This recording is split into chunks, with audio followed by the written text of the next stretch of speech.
How to change phone number on Facebook. Let's get started. First, launch your Facebook app.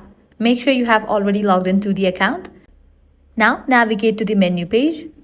Click on the settings icon given at the top right. Head over to the section Account Center. Then click on the option Personal Details. Click on the option Contact Info. In this page, you're gonna find all the emails and phone number that you have added in your Facebook account. In order to change the phone number, click on the existing phone number, then select Delete Number. For the verification, you'll need to type in your password. Once you do that, the selected number will be deleted. Now to add a new number, click on Add New Contact. Click on the option Add Mobile Number. Now go ahead and type in the number over here and click on Next. You will be receiving code in your phone number that you have entered over here. Type in that code and with that your new phone number will be added.